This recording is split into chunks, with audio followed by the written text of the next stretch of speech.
இப்போ நீங்கள் பத்திரிக்காரா உட்காரும் போல நீங்கள் பத்திரிக்கை நான் ஒத்துக்க மாட்டேன். நீங்கள் உட்காருங்க. நீ முதல்ல திருட நீ இல்லை நீ திருடிட்டு போனியா இல்லையா? பணத்தை திருடுனியா இல்லையா? நான் ஆதாரமா சொல்றேன். எவ்வளவு திருடிருக்கானே, உன் மேல எவ்வளவு கேஸ் நடக்குது.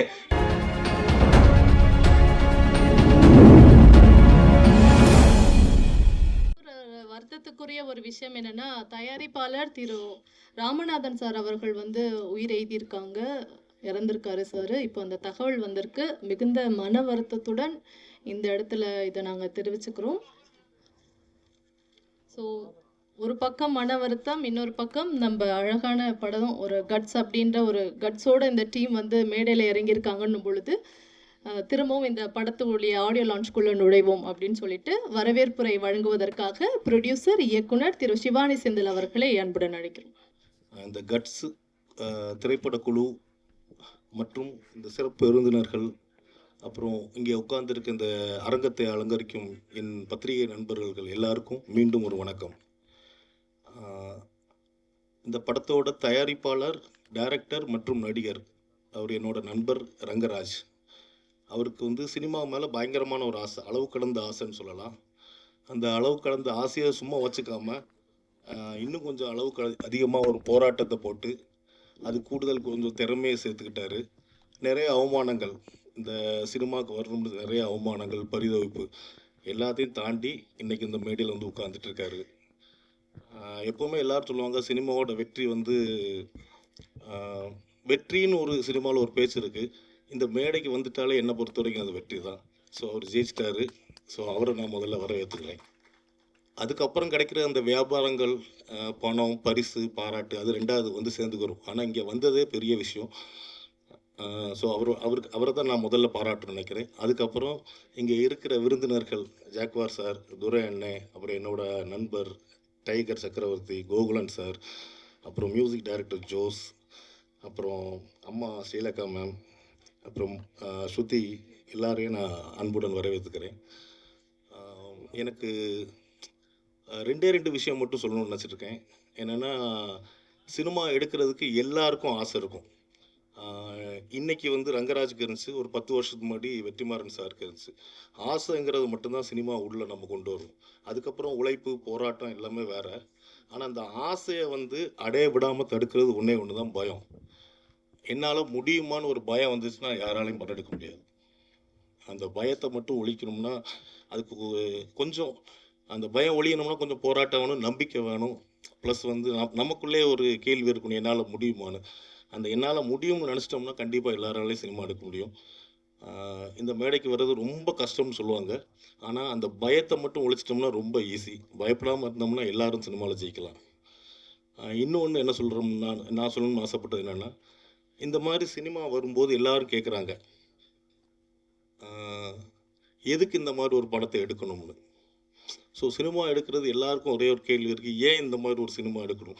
எல்லாருக்கும் ஒரு நடிகர் அல்லைன்னா ஒரு வெற்றி படத்தை தான் எடுக்கணும்னு ஆசை. எங்களுக்கும் அதுதான். ஆனால் நாங்கள் இந்த மாதிரி கஷ்டப்பட்டு எடுக்கும்போது அந்த ஒரு கேள்வி வருது. இந்த கேள்வியை உடைக்கணும்னா இதுக்கு ஒரே ஒரு வழி, இந்த படத்தோட வெற்றி தான். இந்த படம் இல்லை, இது மாதிரி ஒரு 100 நல்ல சினிமாக்கள் வரணும். அது எங்களுக்கு நம்பிக்கை இருக்குது. அந்த நம்பிக்கைக்கு முழு காரணம் நீங்கள் மட்டும்தான். இந்த பத்திரிகை நண்பர்கள் இந்த படத்தை கண்டிப்பாக இந்த ட்ரெய்லர் பார்த்துருப்பீங்க. உங்களுக்கு கண்டிப்பாக ட்ரெய்லர் பாட்டில் ஒரு நல்ல எண்ணம் உங்களுக்கு வந்திருக்கும். ப்ளஸ் இப்போ நாங்கள் எல்லாம் பேச போகிற அந்த விருந்தினர்களோட பாராட்டு இந்த படத்தை கொண்டு போக வேண்டிய இடத்துக்கு கொண்டு போக நம்புகிறேன். ரொம்ப நன்றி.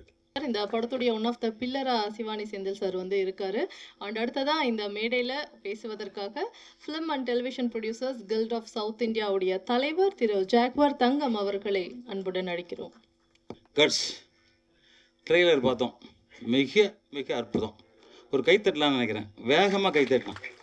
ஏன்னா அது உடம்புக்கும் நல்லது, உள்ளத்துக்கும் நல்லது, ஹார்ட்டுக்கும் நல்லது. ஒரு மிகப்பெரிய ஆக்ஷன் ஹீரோவை நம்ம பார்க்குறோம். ஆனால் அவர் பார்த்தா எதுவும் சாந்தமாக இருக்கார். பார்த்தா அந்த வாயில் அருவாளை கட்டிட்டு வேட்டியை தூக்கிட்டு திரும்பின ஒரு ஸ்டைல் சூப்பர், பிரமாதமாக பண்ணியிருக்காரு. அவரே டைரக்டரு, அவரே தயாரிப்பாளர், மிக மிக அற்புதமாக பண்ணியிருக்காரு. அப்புறம் இஸ்மாயில் அவர்கள் வருஷத்தில் ஒரு 2 படம் ரிலீஸ் பண்ணிடுவார். அவர் மேடையில் உட்காந்துருக்காரு. எங்கள் கில்டு செக்ரட்டரி துரை அவர்கள் மற்றும் மேடையில் இருக்க அனைத்து பெரியவர்கள், எங்கள் அன்பு சகோதரி ஸ்ரீலேகா மேடம், சகோதரர் அவர்கள் அனைவருக்கும் வாழ்த்துக்கள் சொல்லிக்கிறேன். ஏன்னா இந்த மாதிரி படம் பத்திரிகை தான் நீங்கள் வந்து இந்த படத்தை பெருசாக கொண்டு போகணும். நிச்சயமாக உங்களால் மட்டும்தான் முடியும். ஏன்னா இன்றைக்கி இந்த இடத்துல இவ்வளோ கூட்டம் வந்திருக்க காரணமே ரொம்ப சந்தோஷமாக இருக்குது. என்னை அழைத்தது வந்து ஸ்ரீமதினி ஒருத்தவங்க, அவங்க தான் கூப்பிட்டுருந்தாங்க, எங்கள் ஊருக்காரவங்க. என் கூட வந்திருக்க ஜெனிஃபர், என் படம் ஜாகுவாரில் வந்து சிலம்ப வேறாங்கன்னு நடிக்கிற அவங்களும் என் கூட வந்திருக்காங்க. அவங்களுக்கும் வாழ்த்து. வருங்கால ஹீரோயின் அவங்களுக்கும் வாழ்த்து. ஒரு சிலம்ப போயிட்டு பிரமாதமாக பண்ணியிருக்காங்க. வந்தால் பெருசாக ட்ரெய்லரில் போடும்போது மிரட்டலாக இருக்கும். ஸோ அது மாதிரி பண்ணியிருக்காங்க. இந்த படத்தில் நடிச்ச அத்தனை பேருமே நல்லா பண்ணியிருக்காங்க. ஹீரோயின் நல்லா பண்ணியிருக்காங்க. பிரகாஷ் ஃபைட் மாஸ்டர், என்னோடய அன்பு சகோதரன், அவர் பண்ணியிருக்காரு, ரொம்ப அற்புதமாக பண்ணியிருக்காரு. டான்ஸ் மூமெண்ட் நல்லா இருந்துச்சு, டயலாக் நல்லா இருந்துச்சு, பாடல் நல்லா இருந்துச்சு, எடிட்டிங் நல்லா இருந்துச்சு, கேமரா நல்லா இருந்துச்சு. டோட்டலாக இந்த படம் கட்ஸு அப்படிங்கிறதுக்கு ஒரு சரியான கட்ஸுனா என்ன அப்படின்னு நம்ம நினச்சோம். அன்பு சகோதரி சொன்னாங்க கட்ஸு அப்படின்னா என்னன்னு சொன்னாங்க. கட்ஸு அப்படின்னா எல்லாம் எது வேணாலும் எடுத்துக்கலாம். போலித்தனமான கட்ஸ் இருக்குது, நியாயமான கட்ஸ் இருக்குது. இந்த படம் வந்து நியாயமான கட்ஸ். ஏன்னா அந்த மாதிரி ஒரு ஆக்ரோஷமான படம் ரொம்ப நாளாச்சு நம்ம திரையில் பார்த்து. ஒரு புதுமுக ஹீரோ இந்த அளவுக்கு பிரமாதமாக பண்ணியிருக்காருன்னு போது அவருக்கு பாராட்டணும். அதே மாதிரி ஹீரோயினி மேடம், அவங்களுக்கும் வாழ்த்துக்கள். ரொம்ப சந்தோஷம் உங்களை பார்த்ததில் மகிழ்ச்சி. இந்த படம் மிக மிக பிரமாதமாக வெற்றி பெறணும் அப்படிங்கிற மனமாற வேண்டுறேன். வேண்டிக்கிட்டு எப்போதும் சொல்ல மாதிரி தான் எல்லாம் வந்து புரட்சித் தலைவர் எம்ஜிஆர் நம்ம படம் பார்த்தோம். அவர் பெரியவங்களை மதிக்கணும், தாய் தந்தையை மதிக்கணும் அப்படி சொல்லி கொடுத்தாரு. அதே மாதிரி நீங்கள் எல்லோரும் தாய் தந்தையை மதிங்க. வாழ்க்கையில் ஜெயிக்கணும்னா அம்மா அப்பாவை மதிக்கணும். பெரியவங்களை மதித்தா மட்டும்தான் வாழ்க்கையில் ஜெயிக்க முடியும். அதே மாதிரி உலகத்திலேயே இந்தியனா பிறக்க தான் பெரிய விஷயம். தமிழனா பிறக்கிறது அதை விட பெரிய விஷயம். இன்றைக்கி சித்தர் பெருமான்கள் பிறந்தது தமிழ்நாட்டில், சித்த வைத்தியம் பிறந்தது தமிழ்நாட்டில், வர்மக்கலை பிறந்தது தமிழ்நாட்டில். ஏன் உலகமெங்கும் சுற்றினாலும் மாடு அம்மானி மட்டும் தான் சொல்லுது. இப்போ அமெரிக்காவில் ஒரு குழந்தை பிறக்கும்போது வெளியே வரும்போது அம்மானி சொல்லிட்டு வந்துச்சு. ஆக நம்ம தமிழ் மொழி தான் உலகத்திலே சிறந்த மொழி. அந்த தமிழ் வாழ்க, தமிழ் வெல்க, தமிழன் வென்றே தீர்வான். நன்றி, ஜெய்ஹிந்த். வந்து கொஞ்சம் அலர்ட்டாக இருங்க, அவர் பேச வர போகிறாரு அப்படிலாம் ஏதாவது நான் சொல்லியிருந்திருக்கணும் அப்படின்னு நினைக்கிறேன். இல்லை, எங்களுக்கு பழகி போச்சு சார் எப்படி பேசுவாருன்றது தெரியும். மேபி புதிதாக வந்திருக்கவங்களுக்கு வந்து சார் இன்னைக்கு ரொம்ப குறைவாகவும் அந்த கடைசியில் பஞ்சை கூட சவுண்டு கொஞ்சம் கம்மியாக தான் கொடுத்துருக்காரு அப்படின்னு தான் சொல்லணும். Thank you sir. அடுத்ததாக படக்குழுவை வாழ்த்தி பேசுவதற்காக கில் செக்ரட்டரி திரு துரை அவர்களை அன்புடன் அழைக்கிறோம். இந்த படக்குழுவை வாழ்த்தி பேசுறதுக்காக நான் கூப்பிட்டுருக்காங்க. உண்மையிலேயே படக்குழுவை வாழ்த்துறதுக்கு நான் வரவில்லை. ஏன்னா இந்த படக்குழுவிலேருந்து நானும் ஒருத்தன் தான். இந்த படக்குழுவை விட்டு வெளியில் போகலை. நான் இந்த படத்தின் இயக்குனர், தயாரிப்பாளர், ஹீரோ எல்லாமே எனக்கு வந்து ஒரு தம்பி முறையில் தான். அந்த அளவுக்கு அவர் கூட நான் ஒரு ஐக்கியமாக எல்லாத்துலேயும் அவரோட இருந்துகிட்டு இருக்கேன். இருந்தாலும் தான் பெற்ற பிள்ளை நல்லா இருக்கணும் அப்படின்னு தான் எல்லாருமே நினைப்பாங்க. அந்த முறையில் இந்த இயக்குனர் எனது அன்பு தம்பி திரு ரங்கராஜ், ஓபிஆர்பி ஃபிலிம்ஸினுடைய தயாரிப்பாளர், இந்த படத்தின் இயக்குனர், இந்த படத்தின் ஹீரோ. இவர் நல்லா வரணும், இதுதான் ஃபஸ்ட்டு படம் அவருக்கு.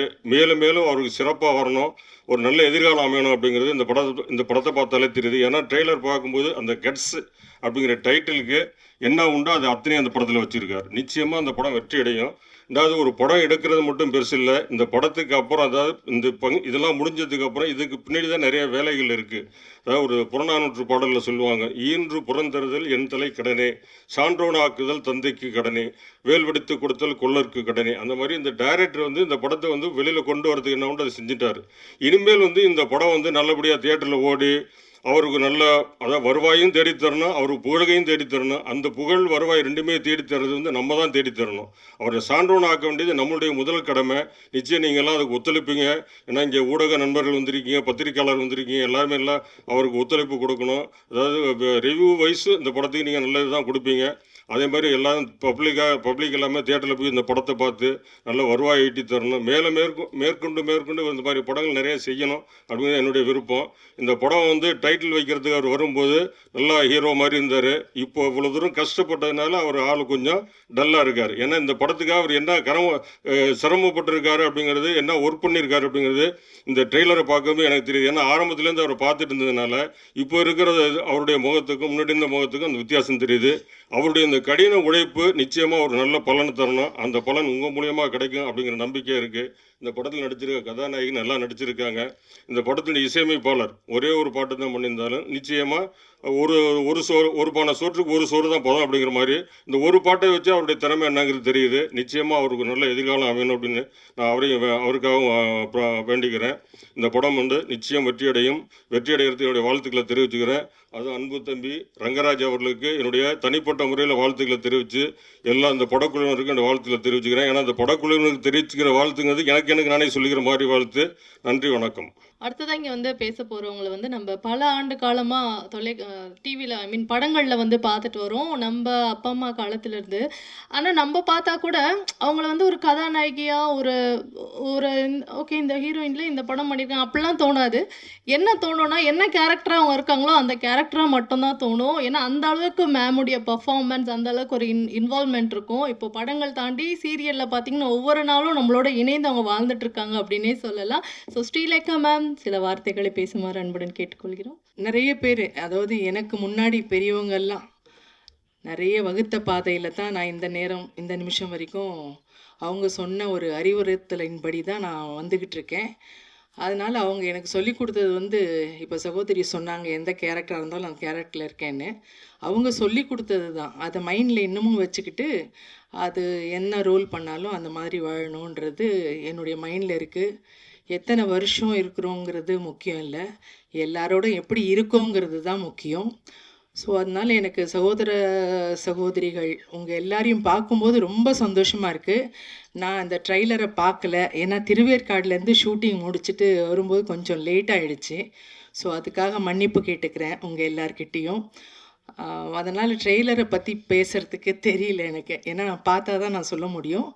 ஆனால் தம்பி, அதாவது ரங்கராஜ் தம்பி என்னுடைய மகனாக நடிச்சிருக்காரு. உண்மையிலேயே சொல்லணுன்னா இந்த மாதிரி புதுசாக வர்றவங்களுக்கெல்லாம் நீங்கள் நிச்சயமாக நிறைய ஆதரவு கொடுப்பீங்க, வரவேற்பீங்க. உங்களால் முடிஞ்ச அளவுக்கு நீங்கள் முன்னேற்றத்தை கொடுப்பீங்கன்ற நம்பிக்கை எனக்கு இருக்குது. ஏன்னா கொஞ்சம் நஞ்சம் இல்லைங்க அவர் கஷ்டப்பட்டது. ஏமாற்றங்கள் நிறைய ஏமாற்றிட்டு ஓடினவங்கள தான் நான் பார்த்துருக்கேன். முதல் நாள் ஷூட் போவேன், அடுத்த நாள் போனால் அந்த இயக்குனர் இருக்க மாட்டார். என்ன தம்பி என்ன இல்லைம்மா அது. ஆனால் யார் மேலேயும் அவர் குத்தம் சொல்ல மாட்டார். அதுதான் இல்லைம்மா இந்த மாதிரி கிளம்பிட்டாங்கம்மா அவ்வளோதான் அப்படின்வார்.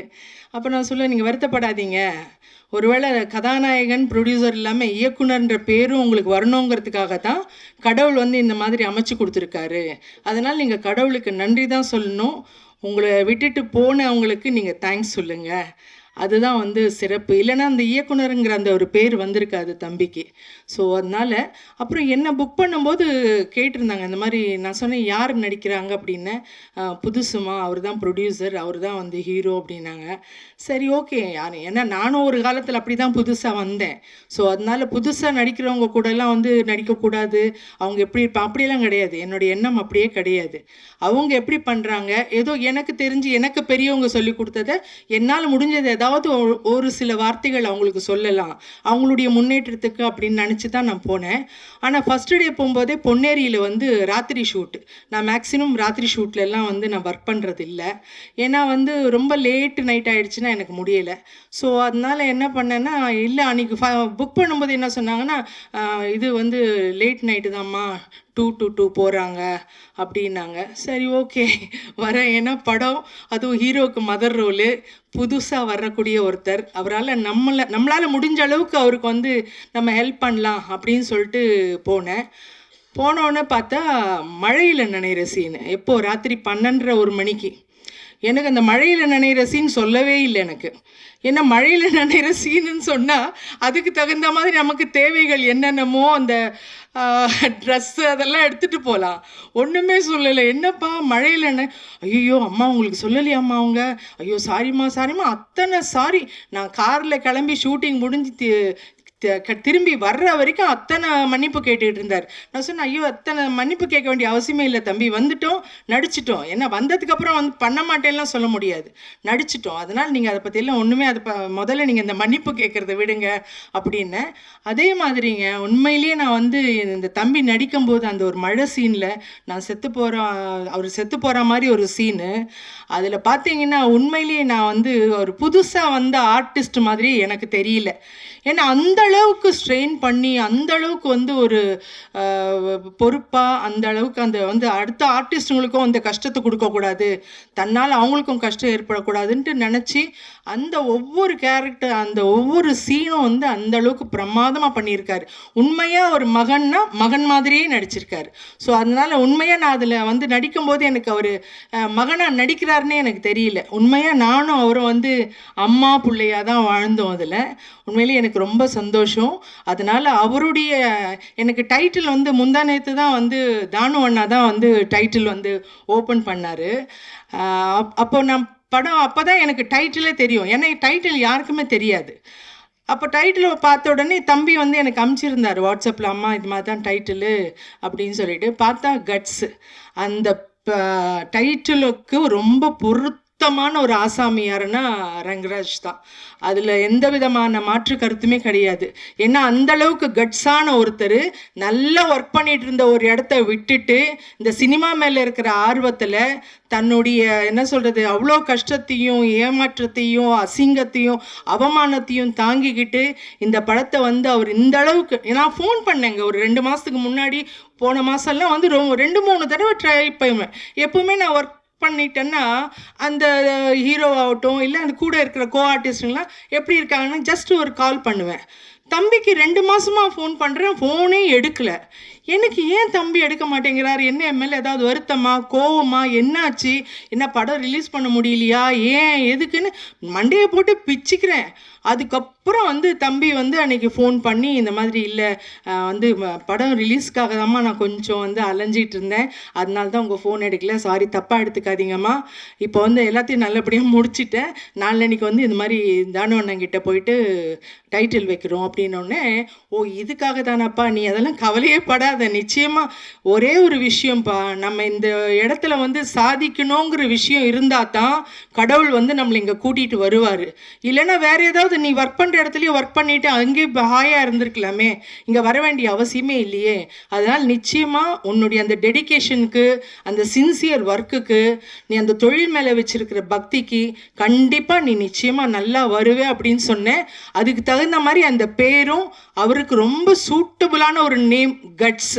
உண்மையிலேயே அவர் ரொம்ப கட்ஸானவர் தான்.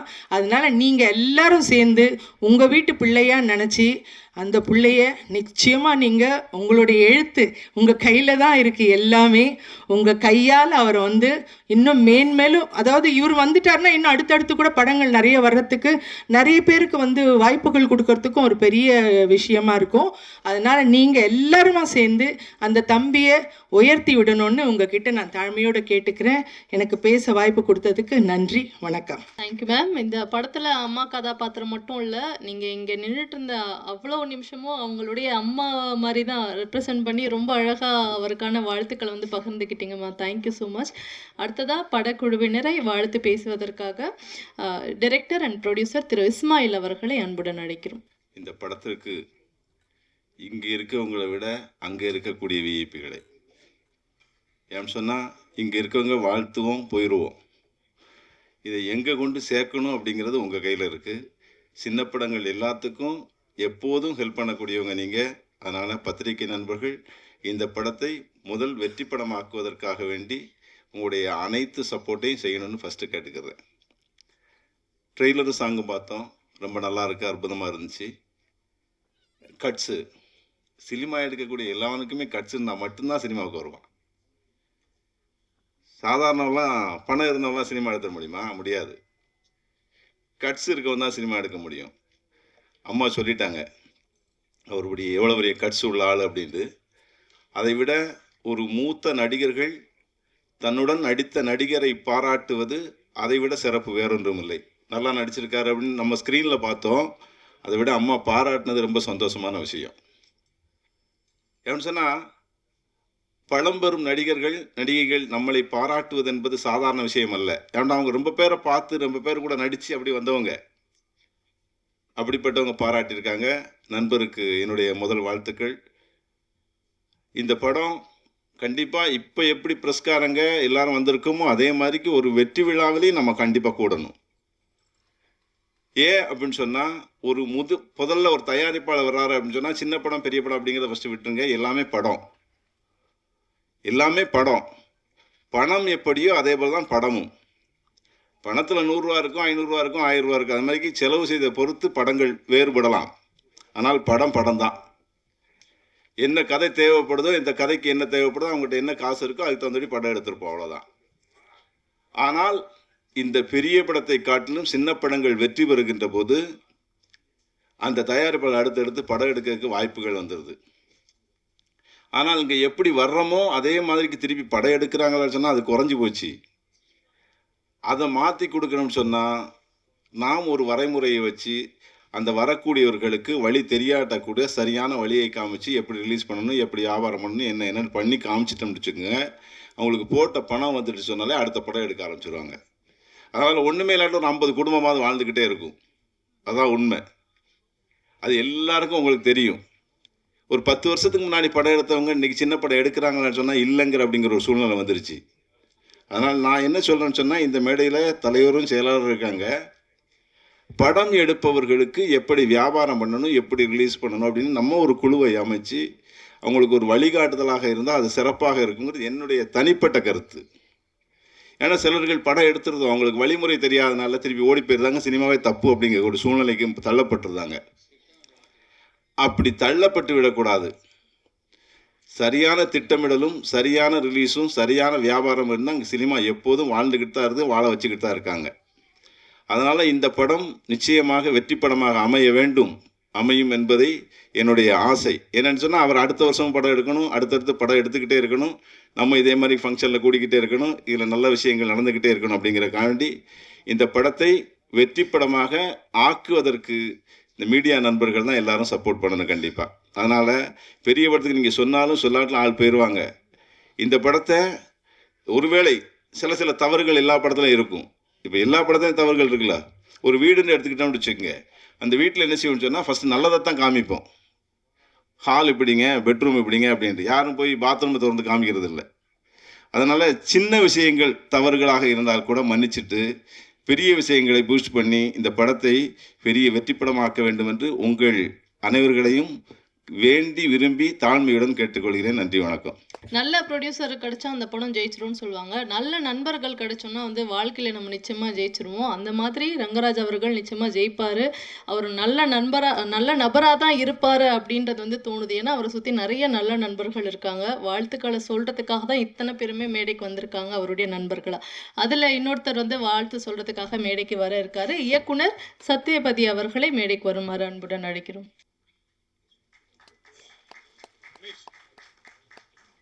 பட்ஜெட் படம் பெரிய படம்லாம் கிடையாது. ஓடிச்சுன்னா பெரிய படம், பெரிய பட்ஜெட் படமே ஓடலைன்னா அது சின்ன படம்.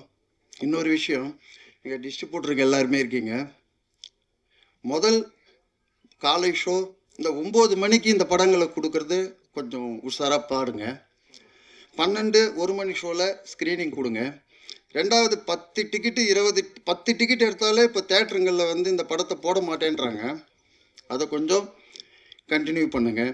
என்னமே வந்து ஒரு 3 நாளாவது ஒரு 10-15 டிக்கெட் எடுத்தால் கூட தேட்டரில் இருக்கணும். அப்படி இருந்தால் தான் ஒரு படம் நல்ல படமாக கெட்ட படமான ஆடியன்ஸுக்கு ரீச் ஆகும். அதை வந்து இந்த டிஸ்ட்ரிபியூட்டருங்க, நம்ம ஆளுங்க சங்கத்தில் இருக்கிற எல்லாருமே டிஸ்ட்ரிபியூட்டருங்க தான், துரை உள்பட. நீங்கள் அதை பார்த்துக்கணும். அதை மட்டும் பார்த்தீங்கன்னா ஒரு 3 நாள் நின்னா கூட போயிடும். ஜமா படம் காலை ஷோ சென்னையில் ஒரு தேட்டரில் 13 டிக்கெட் எடுத்து கூட அந்த படம் ரன் பண்ண மாட்டேன்ட்டாங்க. நாங்கள் எவ்வளோ சொல்கிறோம் அது நல்ல படங்க, கூட வேணா ஒரு 5 டிக்கெட் எடுக்கிறோன்னு. கடைசி வரைக்கும் ஒத்துக்கவே இல்லை. அப்புறம் அந்த படம் நல்லா போச்சு. அதனால தான் உங்ககிட்ட சொல்கிறேன். நன்றி, வணக்கம். டைகர் அப்படின்னாலே ஒரு கம்பீரமான ஒரு விலங்கு. அந்த டைகருக்குண்டான அத்தனை குணங்களையுமே தனக்கே உரித்தா கொண்டிருக்கக்கூடிய டைகர் சக்கரவர்த்தி அவர்களை பேசுமாறு அன்புடன் அழைக்கிறோம். இந்த படத்துக்கு 2 கண்ணுங்க, ஒன்று டைகர் சார்னா இன்னொன்று சிவானி சார். அதில் ஒருத்தர் வந்து இப்போ பேச வராங்க. ஒரு காலத்துலாம் இயக்குனர்களுக்கு எவ்வளோ மரியாதை இருந்துன்னு உங்களுக்கு தெரியும். இன்னைக்கு இயக்குனர்கள் அந்த மரியாதை இல்லை. அந்த விஷயத்தில் ஒரு படத்தை அவர் எடுத்து தயாரித்து அது இயக்கி நடிச்சிருக்கிறாரு.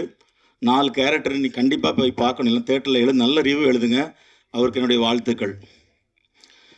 இந்த மேடை நான் வேறு விதத்துக்காக பயன்படுத்த நினைக்கிறேன்.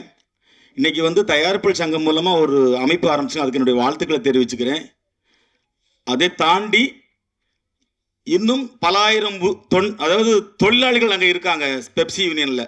அவங்களுக்கெல்லாம் வாழ்வாதாரம் போயிடும். என்ன அப்படின்னு பார்த்தீங்கன்னா, தயாரிப்பில் சங்கத்தில் யாரெல்லாம் உறுப்பினர் ஆகிறோ அவங்களுக்கு மட்டும்தான் அந்த வாழ்வாதாரம் இருக்கும். கிட்டத்தட்ட 50 ஆண்டு காலம் பழமை சங்கம் அது. தமிழக முதல் அவர்களுக்கும் இந்த சினிமாவில் தான் வந்திருக்காங்க. அவங்கள்ட்டையும் சரி, தமிழக துணை முதல் அவர் சினிமாவில் தான் வந்திருக்காங்க. இந்த தொழிலாளர்கள், அதாவது தொழிலாளி இல்லைன்னா முதலாளியே இல்லை. நம்ம பழைய படத்திலலாம் பார்த்துருப்போம். ஒரு பண்ணையார் ஒருத்தர் நின்றுருப்பார், இந்த பக்கம் ஒரு 10 பேர் உட்காந்துட்டு இருப்பாங்க, ஒருத்தர் கீழே உட்காந்துருப்பாங்க. அங்கேருந்து ஒருத்தர் நடந்து வந்துகிட்டே இருப்பார். என்ன விஷயம்னு கேட்பார். இல்லை தம்பி, 10 ரூபா கூலி கேட்டோம், அதனால என்ன அடிச்சிட்டாங்க அப்படிம்பாங்க. உன்னை இந்த பக்கம் பண்ணையார் என்ன சொல்லுவான் அப்படின்னா, கூலிக்கார பயல்க, இவனுங்களுக்கு யாரா 10 ரூபா கூலி கேட்கணும் அப்படின்னு ஒரு வசனம் இருக்கும். இந்த வசனத்தில் வர தம்பி யாருன்னு பார்த்தீங்கன்னா, எம்ஜிஆர்லேருந்து ரஜினி அவர்கள்லேருந்து கமல் ஆக்ஷன் ஹீரோ எல்லாம் ராமராஜன் அவர்களையும் அந்த தொழிலாளர்களுக்காக தான் இயங்கி இந்த திரைப்படங்கள் வந்து ஆக்ஷன் ஹீரோவாக இருந்திருக்காங்க. ஆனால் இன்னைக்கு ஒரு சங்கம் ஆரம்பிக்கப்படும் போது இந்த தொழிலாளர்கள் நிலை கண்டிப்பாக அது கேள்வி உரியாக இருக்கும். தமிழக அரசு இதுக்கு பிரச்சனையை தீர்வு காணணும். அது மட்டும் இல்லாமல் இந்த தொழிலாளர்களுக்கு ஏதாவது ஒரு நல உதவியை அந்த பிரச்சனை தீர்வு. ஏன்னா நீங்கள் வந்து பாருங்க, ஒரு ரஜினிகாந்த் அவர்களின் படம் வருதுன்னா ரசிகர்கள் முக்கியமாக சந்தோஷப்பட மாட்டான். அந்த யூனியனில் இருக்கிற பெப்சி யூனியனில் இருக்கிறவங்க சந்தோஷப்படுவாங்க. என்ன காரணம் அப்படின்னா, 50 நாள் 100 நாள் அந்த வேலை இருக்கும். இப்போ விஜய் அவர்கள் வந்து நடிக்கிறதை விட்டுக்கிட்டு அரசியலுக்கு போயிட்டாங்க. அதனால் எவ்வளோ அந்த சங்கத்தை நம்பி இருக்கிற தொழிலாளர்கள் நிறைய பேர் பாதிக்கிறாங்க. தயவுசெய்து இதை நீங்கள் தமிழக முதல்வருக்கு எடுத்துக்கொண்டு அந்த தொழிலாளருக்காக ஒரு கொஞ்சம் குரல் கொடுக்கணும். மேலும் வந்து அம்மா அவர்கள் சொன்னாங்க புதியவர்கள்லாம் வரணும் அப்படிங்கிறதுக்காக. நாங்களும் தான் காலம் கட்ட, அதாவது ஒரு பழமொழி சொல்லுவாங்க, கிழவன் எப்போ சாகுவான் தின்ன காலியாகி இளைஞர்கள். நாங்கள் இளைஞர் ஒரு பட்டாளமே இருக்குது. ஒரு கனவு கோட்டையை கட்டிக்கிட்டு இளைஞர்கள் இருக்கும். ஒவ்வொரு சங்கங்களும் சரி, ஒவ்வொரு தலைமுறையும் சரி. பாருங்களேன், பாகவதர்னு ஒரு நடிகன் இருந்தார், அவர் இடம் விட்டு எம்ஜிஆர் வந்தார். எம்ஜிஆர்னு ஒரு நடிகன் இருந்தார், அதை இடம் விட்டு வந்து ரஜினி வந்தார். இப்போ இடங்கள் விடவே இல்லை. நிறைய இளைஞர்கள் தங்களுடைய திறமையை வச்சு இந்த சினிமாவில் வந்து ஜெயிக்கொண்டு வராங்க. அவங்களுக்கு வழி விடுங்க. அது நடிக்கிறதுக்கு மட்டும் இல்லை, ஒளிப்பதிவு, இசையமைப்பால் எல்லா விஷயத்துலையும் சங்கங்கள், இப்போ நிறைய சங்கங்கள் பிரச்சனையிலே ஓடிக்கிட்டு இருக்கு. ஒரு காலகட்டத்துக்கு அதாவது ஆட்சிங்கிறது வந்து ஒரு 5 வருஷம் 10 வருஷம் இருக்கலாம். 30 வருஷமா ஒருத்தரையே ஆட்சி அதிகம் பண்ற மாதிரி இந்த சங்கங்களை தயவு செய்து முதியோர்கள், தயவுசெய்து நான் உங்களுக்கு கெஞ்சி கேட்டாடிக்கிறேன், உங்களால் ஒரு 10 வருஷம் இருந்துட்டீங்க, அதை வழிவிட்டு இளைஞர்களுக்கு கண்டிப்பாக அதை செய்யணும். அப்போ தான் இளம் தலைமுறைகள் வந்து நல்ல படங்கள் கொடுப்பாங்க. ஒரு இளைஞர் லோகேஷ் கனகராஜ் நல்ல படம் கொடுத்ததுனால தான் உடனே கூப்பிட்டு ரஜினிகாந்த் அவர்கள் அடுத்த படம் கொடுக்குறாங்க. நாயகனும் நாயகம் அழகா இருந்தால் தான் படம் ஓடும் அப்படிங்கிற காலத்தை காட்டி கோலமாலு கோகிலான்னு ஒரு படத்தை வந்து கொடுத்துருக்காங்க. இப்படி நிறைய இளைஞர்கள் இங்கே இருக்கிறார்கள். அவர்கள் வெளியே வராமல் இருக்கிறது கார்பரேட். அதுக்காக உதாரணத்தை சொல்லிட்டு நான் விடைகிறேன். இந்த மேடை நிறைய ஒரு பணத்தை கட்ட அடுக்கி ஒரே மனத்தில் என்ன அந்த பணம் அவனுக்குன்னு சொல்லுவாங்க. ஒரு மனத்தில் இடணும். பல இளைஞர்கள் ஓடோடி வருவான். அதை என் பணம் என்ன இருக்குது, கடைசியில் எப்படியாவது ஒருத்தன் அது பிறந்திருப்பான், எண்ணக்கு துடிப்பான். கடைசியில் 10 நொடி இருக்கும், ஏன்னா 3 தாள் இருக்கும், அதை எண்ணமும் மணி அடிச்சிருவாங்க. அதான் கார்பரேட். இங்க ஒவ்வொரு இளைஞனும் இந்த கனவு கோட்டையை நோக்கி நகர்ந்து வருகிறான். அந்த நகர்வை தடுப்பது யார்? ஒவ்வொரு சங்கங்களும். சங்கம்னா என்ன?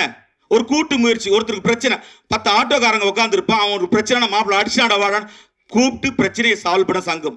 ஆனா இன்னைக்கு 2-3 ஆண்டுகளாக பல சங்கங்கள் கேள்விக்குரியார். காரணம், அவங்களும் கார்பரேட் மாதிரி அங்கேயே உட்கார்ந்துருக்கிறாங்க. நாங்களும் இயங்குகிறோம். கிழவன் எப்போ சாக வேண்டாம், விலகி கொள்ளுங்கள். இது புரிந்தவர்களுக்கு புரியட்டும். தர்மம் ஜெயிக்கும். ஜெய்ஹிந்த். Thank you sir, thank you so much. இந்த விழா வந்து கட்சி சம்பந்தமானது. இப்போ பேசுகிறவர் சொன்னார், திண்ணை எப்போ காலியாகும், அண்ணன் எப்போ சாவும் அப்படின்னு. முதல்ல திருடனுங்க இந்த வார்த்தையை பேசக்கூடாது. நல்லவன் தான் பேசணும். ஆதாரமாக எல்லாம் நிரூபிச்சிருக்கோம். நாங்கள் கோர்ட்டில் கேஸ் இருக்குது. இந்த இடத்துல பேசினா நல்லா இருக்காது. அதனோட நிறுத்திக்கிறேன். யாரும் சங்கத்தை பற்றி இந்த இடத்துல பேசக்கூடாது.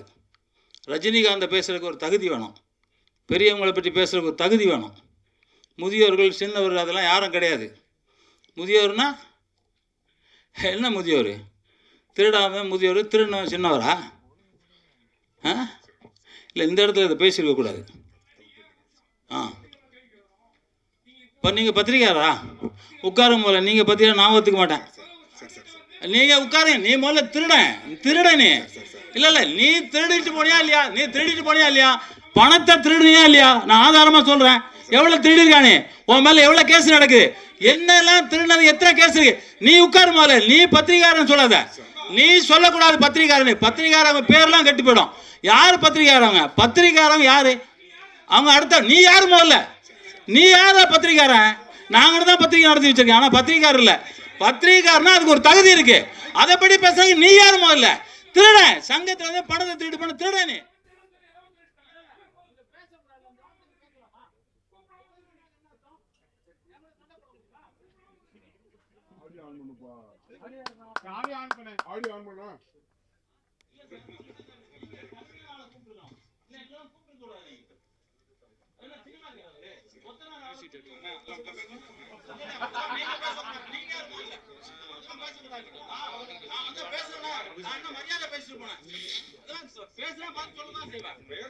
நிகழ்ச்சியை தொடர்ந்து பார்க்கலாம். அடுத்ததா யார் பேச போறாங்கட்டு.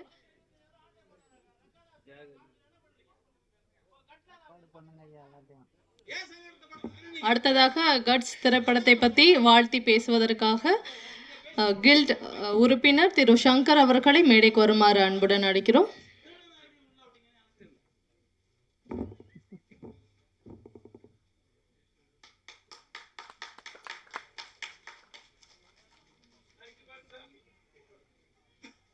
என் உயிரில் மேலான அன்பு உறவுகள் அனைவருக்கும் வணக்கம். சங்கம் என்றாலே சங்கடமாகி கொண்டே இருக்கிறது. முன்பெல்லாம் சங்கம் அனைவருக்கும் உதவியாக இருந்தது, இப்போ உபத்திரமாக இருக்கிறது. சென்சார் போர்டு ஒரு பக்கம் நமக்கு பெரிய தலைவலியை உருவாக்கி கொண்டிருக்கிறது. அதை தாங்க பேசுகிறேன். அதுதான் நான் வந்துட்டேன். மகிழ்ச்சி. இந்த படம் சென்சார் போர்டு, அதாவது என்னென்னா, ஒரு படத்தை எடுக்கிறதுக்கு இன்னைக்கு நமக்கு பெரிய ஒரு நமது இயக்குனர் மதிப்பிற்குரிய அன்பு சகோதரர் அம்மா சொல்லும்போது உள்ள இருந்து அப்படியே பொங்கி கண்ணுல இருந்து நீர் வடியுது. அவர் அவ்வளோ வாட்டி ஐயனா எல்லோருக்கும் கை கொடுத்து தூக்கத்துக்கு ஆள் இருக்கு. ஏவிஎம் நிறுவனம், நீங்கள் பல நிறுவனங்கள் இருக்கு. ஆனால் ஐயா, நான் அன்பு சகோதரன் சிவானி செந்தில் சொன்ன மாதிரி அவர் பார்த்தீங்கன்னா அவராக கையை ஊனி, அவராக எழுந்து, அவராக கொஞ்சம் கொஞ்சமாக நடந்து, சேரு சகதி அடி உத வெட்டு குத்து எல்லாத்தையும் அவமானங்களை சந்தித்து இன்னைக்கு வெற்றி நடை போட்டு இன்னைக்கு நிற்கிறார் ஐயா. கள்ளக்குறிச்சி மாவட்டம் இந்த கட்சியுடைய போஸ்டர் விளம்பரங்கள் எல்லாம் நான் பார்த்துக்கிறேன். என்னுடைய செலவு நான் பண்ணிக்கிறேன். அது நானே செய்கிறேன். எனக்கு அது பெருமையான என் நண்பன் சக்கரவர்த்தி, டைகர் சக்கரவர்த்தி, எங்கள் அண்ணன் துரையண்ணன் அவர்கள் அவங்களாம் இருக்காங்க. எங்களால் என்ன முடியுமோ அந்த உதவியை நான் செஞ்சு கொடுத்துட்றேன் கட்டாயம். அதே மாதிரி இந்த சென்சார் போர்டில் இப்போ அழகாக படம் பிடிச்சி காட்டியிருந்தார். அந்த பாட்டு சீனில் அந்த யானை வந்தது, அது ஒரிஜினல் தானங்க ஐயா? ஆமாம், இந்த ஒரிஜினல் இருந்த வரைக்கும் உண்மை இருந்தது ஐயா. புரட்சித் தலைவர் எம்ஜிஆர் அவர்கள் புலியோட சிங்கத்தோட சண்டை போட்டார், கேப்டன் போட்டார். ஆனால் இன்றைக்கி நாங்கள் எல்லாமே கிராஃபிக்ஸ் கூட போட வேண்டியதாக இருக்குது. கார்பரேட் சொன்னார் இல்லைங்களா? இன்றைக்கி கார்பரேட். நான் இன்றைக்கி ஒரு நாய்க்குட்டியை வளர்த்து, அந்த நாய்க்குட்டியை 3 மாதம் வளர்த்துனா அந்த நாய்க்குட்டி வச்சு படம் எடுத்தேன். எனக்கு செலவு கிடையாது, உணவு மட்டும்தான்.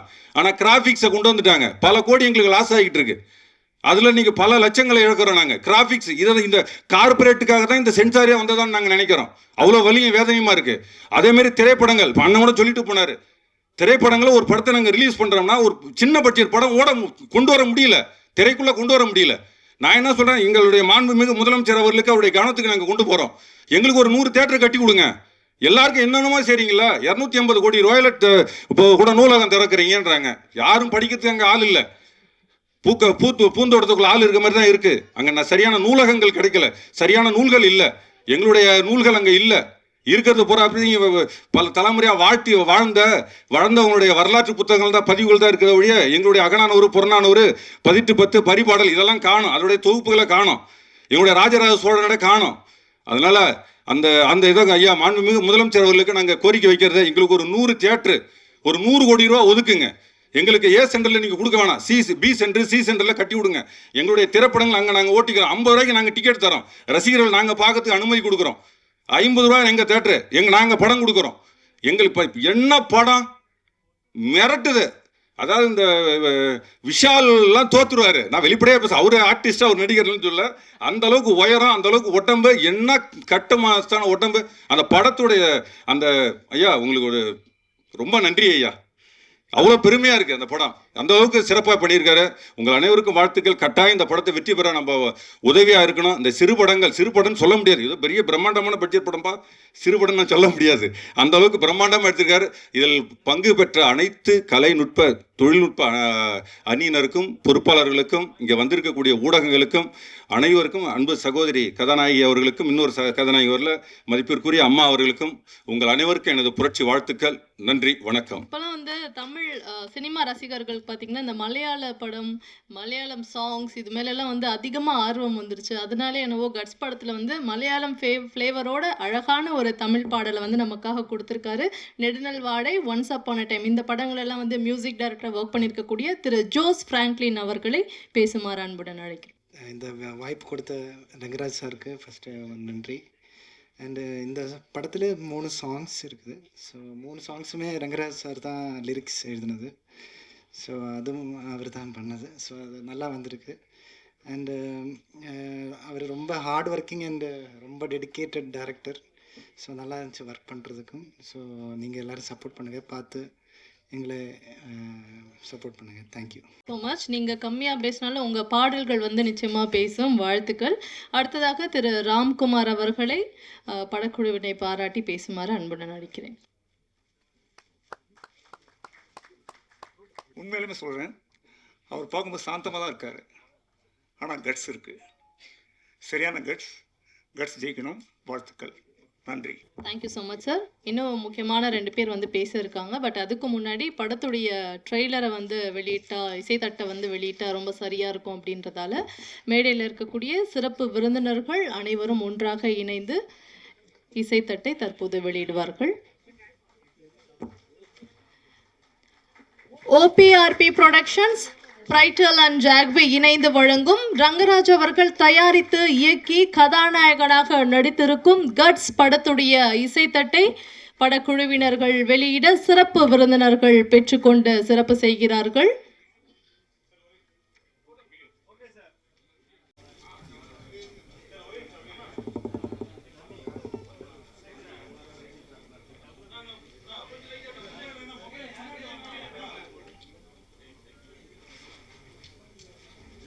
ஸோ கட்ஸ் திரைப்படத்தை சார்ந்தவங்க சிறப்பு விருந்தினர்கள் படத்தை பற்றி பாராட்டி, படத்தில் அவங்களுக்கு கிடைச்ச அனுபவங்கள், இந்த மாதிரி நிறைய விஷயங்களை வந்து பகிர்ந்துக்கிட்டாங்க. இதில் அடுத்தபடியாக கட்ஸ் அப்படின்ற டைட்டிலுக்கு பொருத்தமான ஒரு கதாநாயகியாக இருக்கக்கூடிய, இந்த படத்தில் ஒன் ஆஃப் த ஹீரோயினாக வந்து சிறப்பாக தன்னுடைய நடிப்பை வெளிப்படுத்தியிருக்கக்கூடிய ஸ்ருதி அவர்களை பேசுமாறு அன்புடன் அழைக்கிறேன்.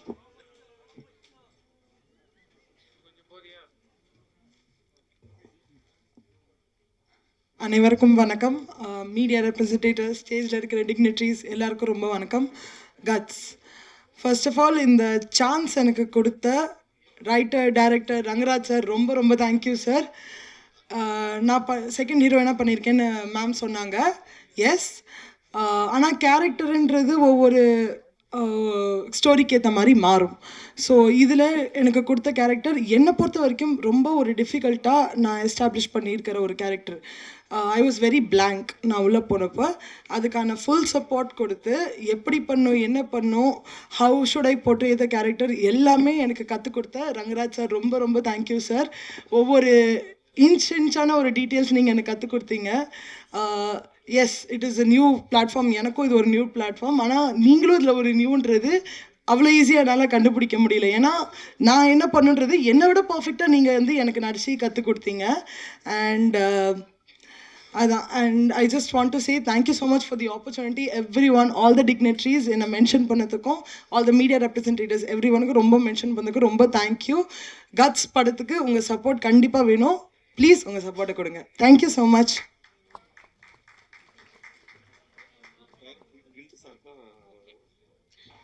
அடுத்ததாக ஒரு முக்கியமான விஷயம், இன்னைக்கு வந்து திரைப்பட இயக்குனர் திரு SP முத்துராமன் சார் அவருடைய, முத்துமாறன் சார் அவருடைய பிறந்த நாள் அப்படின்றதால கட்ஸ் படக்குழு சார்பாக அவருக்கு இந்த தருணத்தில் இனிய பிறந்தநாள் வாழ்த்துக்கள் வந்து தெரிவிச்சுக்கிறதுக்காக டீம் வந்து ரொம்ப விருப்பப்படுறாங்க. ஏன்னா மிக சிறந்த திரைப்பட இயக்குனர், மிக சிறந்த திரைக்கதை ஆசிரியர், தமிழ் தெலுங்குல மொத்தமாக 75க்கும் மேற்பட்ட படங்களை வந்து நமக்காக கொடுத்துருக்காரு திரு SP முத்துராமன் சார். ஸோ அவருக்கு வந்து பிறந்தநாள் வாழ்த்துக்களை இந்த தருணத்தில் நாங்கள் வந்து தெரிவிச்சுக்கிறோம். ஸோ இப்போ ரொம்ப ரொம்ப முக்கியமான ஒரு தருணம், எல்லா டென்ஷனுமே வந்து ஒரே ஆள் வந்து ஹேண்டில் பண்ணுறது அப்படின்றது ரொம்ப கஷ்டமான விஷயம். இயக்குனர்களை கேப்டன் ஆஃப் த ஷிப்னு சொல்லுவோம். இவர் கேப்டன் ஆஃப் த ஷிப்பாகவும் இருந்திருக்காரு, செயிலர் ஆஃப் த ஷிப்பாகவும் இருந்திருக்காரு. ஸோ கட்ஸ் படத்துடைய தயாரிப்பாளர், இயக்குனர், ஹீரோ திரு ரங்கராஜ் அவர்களை பேசுமாறு அன்புடன் அழைக்கிறோம். இந்த இடத்துக்கு வர்றது காரணமாக இருந்த எனது ஹுண்டாய் மோட்டார் இந்தியா லிமிடெடுக்கும் அதன் நிறுவனரான சங் பாங்கு அவர்களுக்கும் எனது மனமார்ந்த நன்றிகளை தெரிவித்துக் கொள்கிறேன்.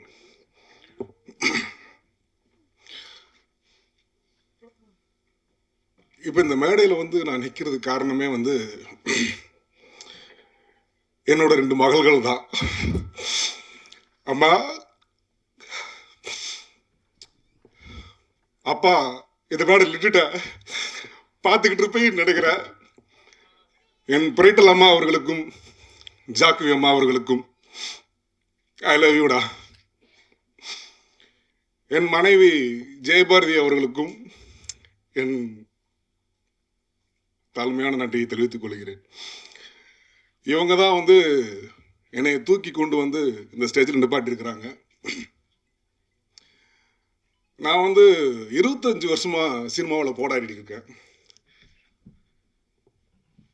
எப்படியாவது நடிகர் ஆயிடணும், எப்படியாவது 99 ஸ்டார்ட் பண்ண என்னோட கனவுகளை துரத்திக்கிட்டு இருக்கேன்.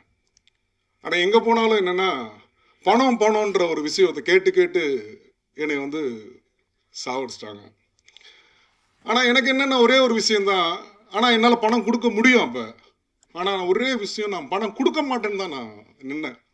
வீட்டில் கூட எல்லாம் ஒய்ஃபும் எல்லாமே சொல்லுவாங்க, ஏன் கொடுத்து தான் ட்ரை பண்ணேன்னாங்க. நான் ஏன் பணம் கொடுக்கணும்? பணம் நான் ஃப்ரீயாக நடிக்கிறேன், எல்லா காஸ்டியூம்ஸ் நான் வாங்கிக்கிறேன், எனக்கு செலவு பண்ண வேணாம், எல்லா சாப்பாடு செலவும் நான் பார்த்துக்கிறேன், நான் ஃப்ரீயாக நடிச்சு தர்றேன், எனக்கு வாய்ப்பு மட்டும் கொடுத்தா போதும். ஆனால் யாருமே வந்து அந்த ஒரு அங்கீகாரத்தை வந்து சரியாக கொடுக்கல. கூப்பிட்டு இந்த காவேரி காலேருந்து நம்ம ஏவிஆர் வரைக்கும் இது நான் சுத்தாத இடமே கிடையாது. இது கம்பெனி நண்பர்கள் யாருக்கும் கூட தெரியாது. டெய்லி ஷிஃப்ட் முடிஞ்சு சாயந்தரம் ஆச்சுன்னா கிளம்பிங்க வந்துடுவேன், வந்து நண்பர்களை பார்ப்பேன். எங்கேயுமே எனக்கு அந்த வாய்ப்புகள் கிடைக்கல. சரி, ஓகே, நானும் சுற்றி பார்த்தேன், அந்த வாய்ப்புகள் கிடைக்கவே இல்லை. ஒரு சூழ்நிலை மன உளைச்சல் பயங்கரமாகி போதுண்டா, இது மேலே வந்து நம்மளால் வந்து உடம்பாலையும் என்னால் வந்து ஒர்க் பண்ண முடியல, மனசாலையும் நான் ஒன்றும் பண்ண முடியலன்னு சொல்லிட்டு கிளம்பிடுவோம் போதுன்னு சொல்லிட்டு கம்பெனிலேருந்து விஆர்எஸ் வாங்கிட்டு வெளியே வந்துட்டேன். வந்துட்டு ஒரு சூழ்நிலை, சரி ஓகே ஊருக்கு கிளம்பலாம், எல்லாம் ஃபேமிலியெல்லாம் வந்து ஊரில் செட்டில் பண்ணிட்டு போகலான்னு ஒரு பிளான் பண்ணும்போது திடீர்னு ஒரு சூழ்நிலை, ஏதோ ஒரு நண்பர்கள் வர்றாங்க, வந்துட்டு பழகுறாங்க, ஒரு ஷார்ட் ஃபிலிம் எடுக்கிறாங்க. நம்ம ஏன் ஒரு சின்ன படம் எடுக்கக்கூடாது அப்படின்ட்டாங்க. சரி, எவ்வளோவுக்கு எடுக்கலாம்? ஒரு 15 லட்சக்குள்ள எடுக்கலாம். அப்போ நான் ஒரு கணக்கு பண்ணுறேன், சரி ஓகே, இப்போ இந்த 15 லட்சம் நம்ம ஃபேமிலியை வந்து ஸ்டபுள் பண்ணிடலாம், ஒன்றும் பிரச்சனை கிடையாது அப்படின்னு சொல்லிட்டு அந்த 15 லட்சத்துக்கான ப்ரொடக்ஷனை ஸ்டார்ட் பண்ணுறேன். எனக்கு ப்ரொடக்ஷனை பற்றி பெருசாக நாலேஜ் இல்லை. ஸ்டார்ட் பண்ணுறேன், ஸ்டார்ட் பண்ணி உள்ளே இறங்கிட்டேன், வெளியே வந்துட்டேன். அப்புறம் தான் அதோட வழிகள் தெரிய ஆரம்பிக்குது. 15 லட்சத்துக்குள்ளே படம் பண்ண முடியாது அப்படின்னு. ஏன்னா அது காலை வச்சுட்டோம், பின் வாங்க மாட்டேன். அது என்னோட சின்ன வயசுலேருந்து ஒரு பழக்கம். சரிங்க, ஒவ்வொன்றா குவாலிட்டி. இந்த கலைத்தாய் அந்த யாகத்தில் வந்து கலைத்தாயோட யாகத்தில் எனக்கு எல்லாத்தையுமே போட்டேன். நான் வாழ்க்கையில் எல்லாத்தையுமே கொடுத்துட்டேன். இந்த கொடுத்துட்டு என்ன பண்ண போறேன்னு தெரியல லைஃப்பில். அப்பயும் என் மகள்கள் வந்து, அப்பா விடுப்பா பார்த்துக்கலாம், அம்மா என்னம்மா நம்ம 15 லட்சம்லாம் வந்து சப்போஸ் நம்மளை ஏற்றுக்கிறாட்டின்னு பிரச்சனை இல்லை, 15 லட்சம் படம் போடுறோம், நம்மளை ஹீரோவாக ஏற்றுக்கிறான்னு பிரச்சனை கிடையாது அப்படின்னு சொல்லிட்டு படம் ஓடலை, ஓகே 15 லட்சம் நம்ம சேஃப் அப்படின்ட்டு. அப்புறம் ஒன்றுன்னா போட மொத்தமாக போட்டு, அம்மா என்னம்மா என்னால் குவாலிட்டியில் காம்ப்ரமைஸ் ஆக மாட்டேன் சின்ன வயசுலேருந்து. அம்மா எல்லாம்மா மொத்தமாக போட்டேன், என்னம்மா நம்மக்கிட்ட அப்பா விடுப்பா பார்த்துக்கலாம், கீழே இருந்து தானே மேலே வந்தோம், நீ நில்லுப்பா, இந்த மேடையில் ஒரு நாள் நீ பேசுவப்பா, அதை நாங்கள் பார்க்கணும்ப்பா அப்படின்னு. அம்மா திரும்பவும் சொல்கிறேம்மா, ஐ லவ் யூப்பா. ஏன்னா எனக்கு சினிமா பின்னாடி கிடையாது, அரசியல் பின்னாடி கிடையாது, பணம் பலம் கிடையாது. ஒரு கடைக்கோடியில் கூடலூர்னு ஒரு ஊரில் இட்லி சுட்டு வித்துக்கிட்டு இருக்கிற ஒரு அம்மாவோட பையன் நான். அவன் இன்னைக்கு வந்து ஒரு நடிகனாக நிற்கிறேன்றது என்னால் நம்பவே முடியல. எங்கள் வீட்டில் எல்லோரும் வந்து இங்கே நிறைய பேர் கேட்டாங்க என் வீட்டில் கூப்பிடலன்னு. என் மகள்கள் ஒரே வாசம் தான், நான் தேட்டரில் உன்னை பார்க்கணும், அது வரைக்கும் உன்னை பார்க்க மாட்டேன், சரிம்மா அப்படின்னு சொல்லிட்டு இது பண்ணேன். அதே மாதிரி இந்த படத்தில் ஒர்க் பண்ண எல்லா நண்பர்களுக்கும், ஏன்னா வள்ளிகள் நிறைய சந்தித்தாலும் நிறைய நண்பர்கள் எனக்கு உதவுனாங்க. சிவானி செந்தில் சார், டைகர் சக்கரவர்த்தி சார், நிறைய பேர் எல்லாருமே இதுக்கு அதே மாதிரி ஒர்க் பண்ண எல்லாருமே வந்து பயங்கரமான ஒரு ஒர்க்கர்ஸ். ஏன்னா நான் என்ன நினைக்கிறேன்னா, இந்த சினிமாவில் வந்து பார்த்தீங்கன்னா மேலே இருக்கிறவங்க தான் மேலே வந்துக்கிட்டே இருக்கிறாங்க, பணம் வர்ற சேர்றவங்க வந்து சேர்ந்துக்கிட்டே இருக்கிறாங்க. இந்த அடித்தட்டு மக்கள் கீழே ஒர்க் பண்ணுறாங்கல்ல டெக்னீஷியன்ஸ், அந்த வழிகளை நான் பார்த்தவண்ணா. ஏன்னா நான் ஒர்க் பண்ணதெல்லாம் ஒரு ஒர்க்கே கிடையாதுங்க. இந்த லைட்மேன்ஸ் தூக்கிட்டு ஓடுறாங்க பார்த்தீங்களா, சான்ஸே கிடையாது. Hats off to all technicians. ஏன்னா அவ்வளோ பேர் அவ்வளோ கஷ்டப்பட்டு ஒர்க் பண்ணும்போது அவங்களுக்கான ரெகக்னேஷன் பார்த்தீங்கன்னா அன்றைக்கான சம்பளம் தான். ஏன் அவங்களுக்கு வந்து எக்ஸ்ட்ரா பண்ண யாருமே மனசு வர மாட்டேங்குது. ஒரு லாபம் வருது, அந்த லாபத்துலேயே அவங்களுக்கு வந்து ஏதாவது பண்ணணும்னு தோண மாட்டேங்குது. இன்றைக்கி நான் என்ன சொன்னால், நான் ஃபஸ்ட்டு ஸ்டார்ட் பண்ணுறேன் இந்த படத்தை, பட் அது நம்பிக்கையில் தான் சொல்கிறேன். நடக்குமா நடக்கலான்னு தெரியல, இயற்கையாக தான் பார்த்துக்கிறணும். இந்த படத்தில் இன்னொரு லாபம் வந்தாலும் வருமானு தெரியல, இயற்கை தான் பண்ணணும். வந்தால் இனிமேல் OPRP ப்ரொடக்ஷன் எல்லா தயாரிக்கிற எல்லா படத்துலையும் வர்ற லாபத்தில் 50% வந்து இந்த சினிமா துறை சார்ந்தவர்களுக்கும் தமிழக மக்கள் கஷ்டப்படுற மக்களுக்கும் தான் என்னோட பங்கு போய் சேரும். அதை தான் வந்து நான் வந்து எல்லாருக்கும் தெரிவிக்க விரும்புகிறேன். நான் அதே மாதிரி இன்னொரு சின்ன விஷயம் என்னென்னா, இந்த சிறிய முதலீட்டு படங்கள் வந்து இருக்கு இல்லைங்களா, அது வந்து ஏன் ஓட மாட்டேங்குது அப்படின்னா, ஓட மாட்டேங்குது அப்படின்னு இல்லை, அது வந்து டிக்கெட்டோட ரேட் இருக்கு இல்லையா. இப்போ தலை அஜித் சாரோட படம் வருது ஓகேங்களா, அவர் வந்து அவரை 200 கொடுத்து பார்ப்பாங்க, என்னை யார் 200 கொடுத்து பார்ப்பாங்க, புரியுதுங்களா. அப்போ அந்த இடத்துல வந்து 200 கொடுத்து என்னை பார்க்க மாட்டேன், சின்ன படம் தோல்வி தானே அடையும். அப்போ அந்த இடத்துல வந்து நீ டிக்கெட் விலையை குறைச்சி பாருங்க, அங்கே போகிற கூட்டம் அதே கூட்டம் இங்கே வரும். இன்னொரு விஷயம் என்னென்னா, இந்த நார்மலாக படம் எல்லாருக்குமே ஒரு ஸ்ட்ரெஸ் இருக்கும், லைஃப்பில் எல்லாருக்குமே கஷ்டங்கள் இருக்கும், வலிகள் இருக்கும். அதை போக்குற ஒரே ஒரு விஷயம் சினிமா மட்டும்தான். சினிமான்ற ஊடகம் மட்டும்தான் எல்லா வலிகளையும் போக்கும். அந்த போக்குறது பார்த்தீங்கன்னா, இப்போ வந்து சினிமா யார் பார்க்குறாங்க அப்படின்னா, அப்பர் மிடில் கிளாஸ் தான் வந்து வீக்லி ஒன்ஸ் படத்தை போகிறாங்க. மிடில் கிளாஸ் பார்த்தீங்கன்னா மந்த்லி ஒன்ஸ் பிளான் பண்ணுறாங்க. ஏன்னா 200 டிக்கெட்டு, 4 பேர் போனால் 800, அதில் உள்ளே போனால் ஸ்நாக்ஸ் வந்து எல்லாம் சேர்த்து 2000 வந்துடும். அவங்க வந்து இது பிளான் பண்ணுறாங்க. அப்போ லோயர் கிளாஸில் இருக்கிறவங்க யாருமே படம் பார்க்குறதே கிடையாது. அப்போ வழிகள் அவங்களுக்கு எப்படி போகும்? போகாதில்ல.